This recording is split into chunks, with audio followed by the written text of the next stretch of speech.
Быйыл бір юлы 2 спектаклі Ғабдулла Тукай исемендәге дәүләт премиясына тәкъдим ителде.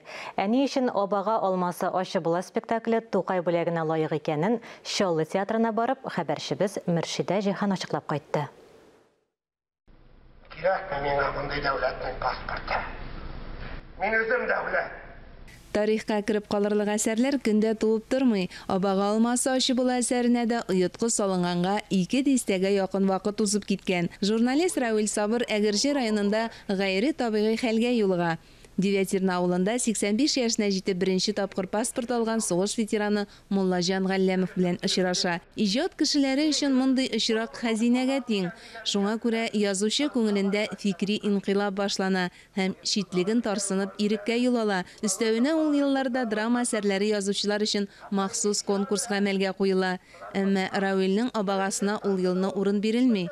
Ул аны яңадан яза, төзәтмәләр кертә. Хикәяләү Көбиданда, çünkü prozаны язу ул бер нәрсә, әйтик менә журналистика бер нәрсә, әдәбият икенче нәрсә. Әдәбиятта шигърият язу бер нәрсә, проза язу икенче нәрсә, ә сәхнә әсәрен язу ул бөтенләй өченче төрле әйбер. Çünkü анда конфликт булырга тиеш, геройлар арасында да, геройның ички конфликты да, һәм бүтән нәрсәне бит инде диалоглар белән бирергә кирәк, үзегез беләсез. Шуңа күрә менә шулай тырыша, яңадан кабат кайта, камилләштерә, төзәтә, шулай 6 ел буена бу әсәрне ахырына кадәр җиткергәнче эшләргә туры килде. Язучы Аяз Гыйләҗевнең дә кайбер әсәрләренең берничә варианты булган дип яза тәнкыйтьчеләр. Кыскасы, 2010 елның 23 апрелендә Шоллы халкы Казан кунаклары обага алмасы ашы була дип аталган премьера карарга килә.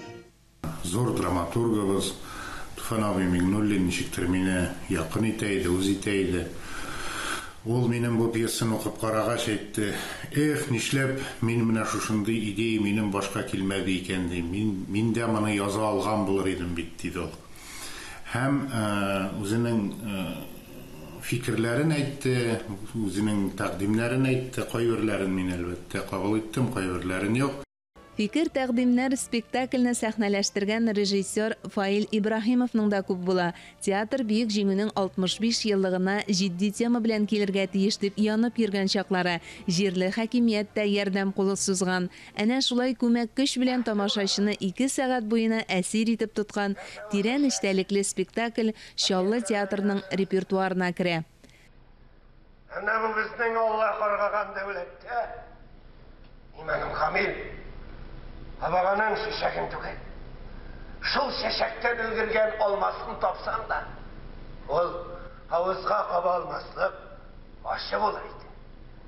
Абулы булмас әле. Чөнки Лакман кебекләр, Лариса Мирзаитовналар приказы буенча ул абага алмаларын агулап чыгар иде. Кешегә лә күрмәс. Бәхетле була күрмәсеннәр тагын. Премьера республика күләмендә зур вакыйга буларак кабул ителә. Бик шаттым мин ул пьесаны, бик яраттым, һәм алай гына да түгел, аның уйнаучылары да бик шәп. Менә герой Рафаэль, ул минем өчен бик кадерле, чөнки ул егет минем курста укыды, минем шәкертем, театральный училищеда миндә укыды, ул Фәрит Бикчәнтаевлар белән, Данил Салиховлар белән. Баш рольне уйнаган Рафил Сагдуллинга Насыбулла образы өчен ир-ат ролен иң оста башкаручы номинациясендә Тантана театраль премиясе тапшырылды.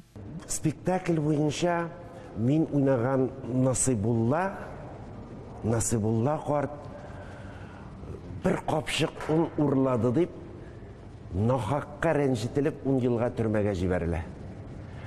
Һәм сугыш башлангач сугышка китә. Сугышның башыннан ахырына хәтле йөреп, сугышның bütün газапларын күреп, немец төрмәсенә пленга эләгә. Пленнан азат ителгәч, сатлык җан дип Совет төрмәсенә килеп эләгә.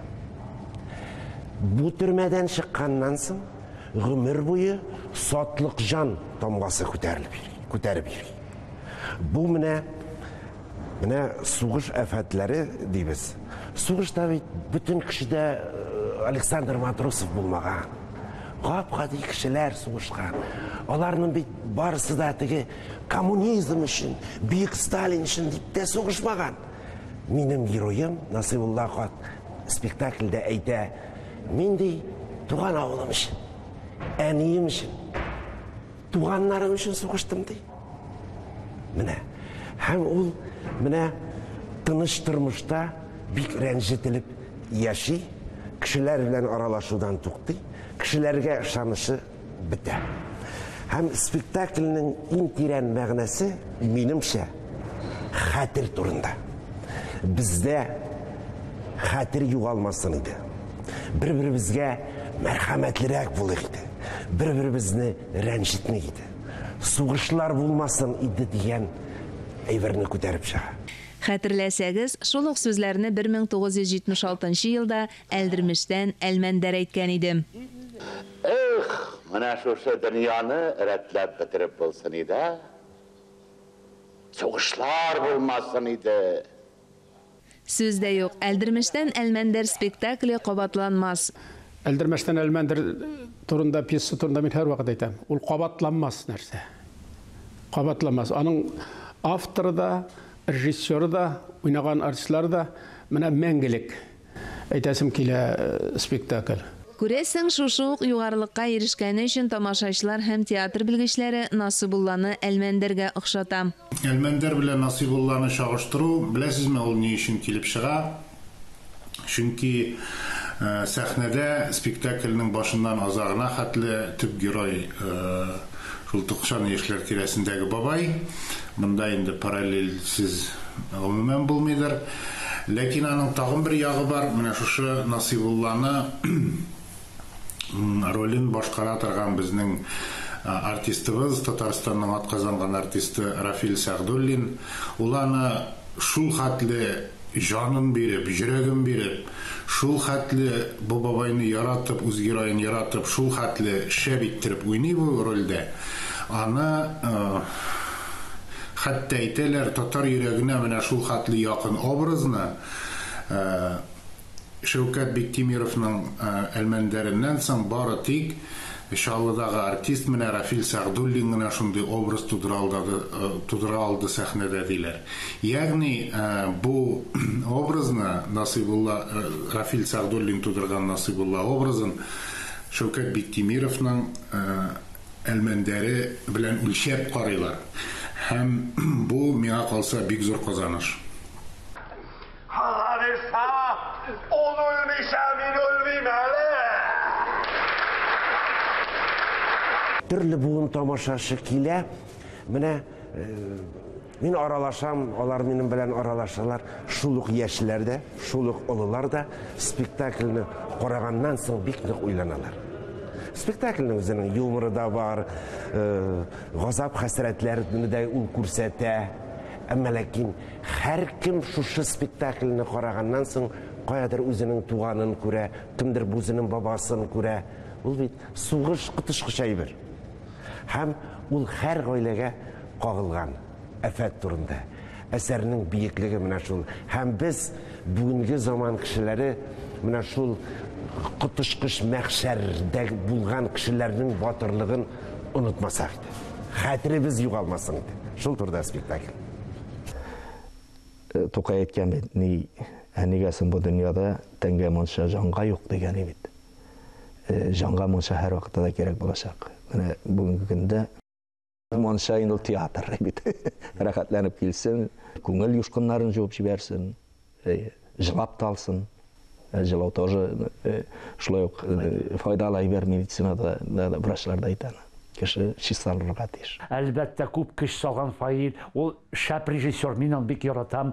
Аның пьеса кую гына түгел, мин аны хөрмәт итәм тагы. Ул театрны юктан бар итте.